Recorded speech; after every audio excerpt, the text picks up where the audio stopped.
هنشوف ايه الاول؟ نشوف حماسه ولا؟ دورنا كتير قوي عشان نشوف مين اللي طلع الشبشب ضاع دي، وجه لغايه عندنا. مش هو في اخر الاغنيه بتلاقي انا حماسه؟ تعال نشوف حماسه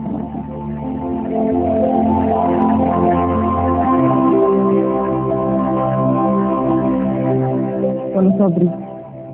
الاثنين واحد. كانوا الاثنين مختلفين. ايه الفرق بين حماسه وصبري؟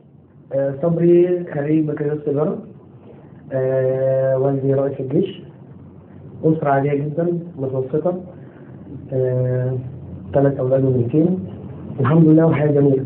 حماسة بقى؟ حماسة بيحب الهزار، بيحب الضحك، وساعة الجد جد، ساعة الهزار هزار، بس الهزار بتاعه بيختلف شوية.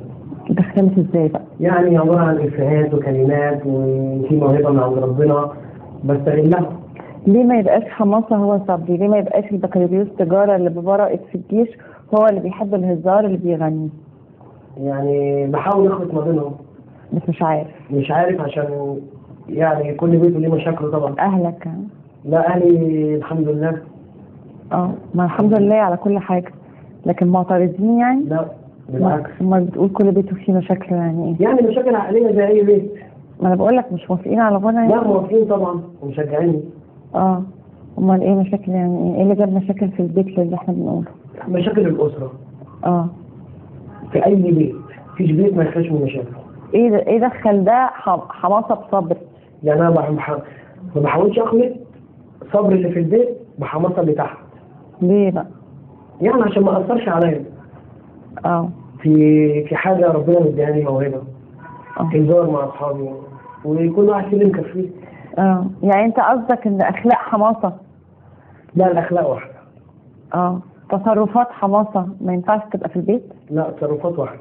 طب امال ايه اللي مختلف ده؟ مفيش حاجة مختلفة.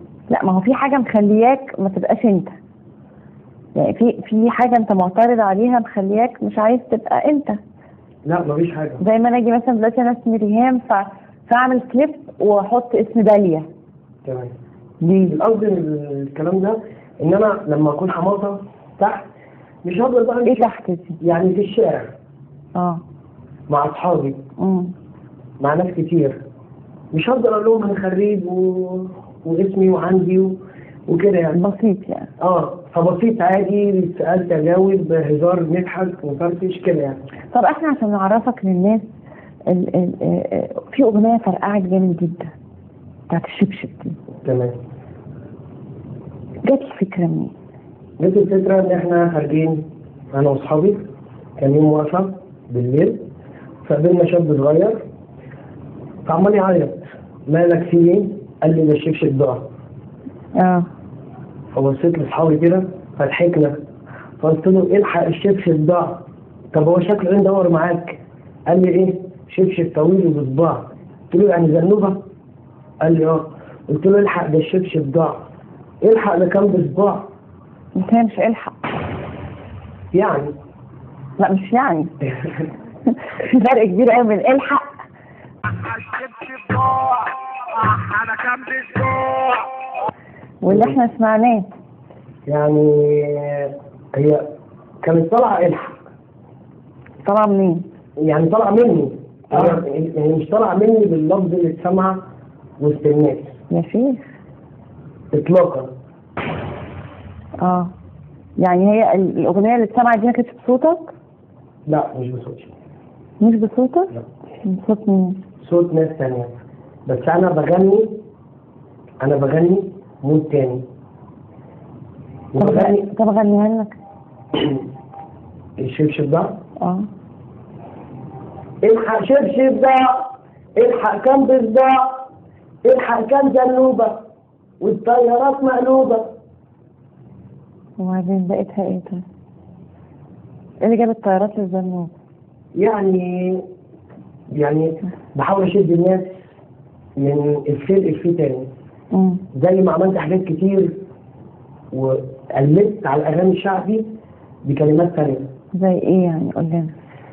يعني في اغنيه بتقول شكلك ليه قدام الناس، رحت انا كاتب شكلنا ايه قدام الناس لما رئيسنا يكون حرام حرامي ويكون كذاب، لما امين الشرطة لسه صغير يخليها شتنا عذاب، لما امتحان الثانوية يجي من برا الكتاب، شكلنا ايه قدام الناس؟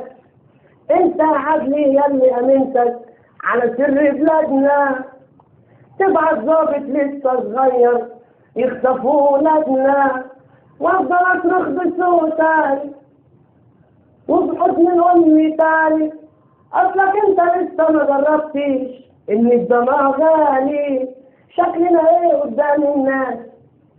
الملايين بتروح قدام عينينا واحنا شايفين، والغرب بيتحكم في اراضينا واحنا ثابتين، لما امتحان الثانوية يجي من برا الكتاب، شكلنا ايه قدام الناس؟ طب انت بتقول كلام يعني هي دي فكرتي. بس شبشب يعني ماشي انت. بصي اوصل لك بمنتهى التوضيح. انا ممكن اقول كلمتين في اول اغنيه، واحد صاحبي مثلا سمعهم راح منطقته قالهم قدام حد، الحد ده خدها زود عليها حاجات وهم يعملوها، بس اساس الفكره بتطلع من عندي. يعني كنت عامل اغنيه اسمها راب، بغنيها راب سريع، خيلة والخيانة أكيد دي مالي عينيك، أنت فاكرة لما أشوفك أنا مش هجري عليك كده. دي بقى يعني بإرادتي أنا حولناها شعري. يعني أنا خدتها وحولتها شعري. واحد صاحبي اللي غنى سمكة على بلطية هو اللي غناها، اسمه مشو. إيه علاقة سمكة على بلطية بالراب ده؟ هي؟ لا، الشخص اللي غنى سمكة على بلطية هو اللي غنى الأغنية الراب اللي أنا كنت كاتبها وتحولناها شعري. يعني أنت أصلا مش مطرب، أنت كاتب أغاني. يعني كاتب يعني في منطقتي بقول صوتك حلو. يعني اللي غنى شبشب دي مش أنت ألفتها؟ الكلمات طلعت. يبقى في منطقة الشباب خارجة إفيه بيطلع بس، حد خده بقى. أنت بتروح أفراح؟ يعني أنت بتجيب فلوس منين؟ بقى أنا حضرتك صاحب محل في عين شمس. محل إيه بقى؟ مطعم تيكاوي الأكيل. الأكيل، لكن ما بتغنيش في حدث.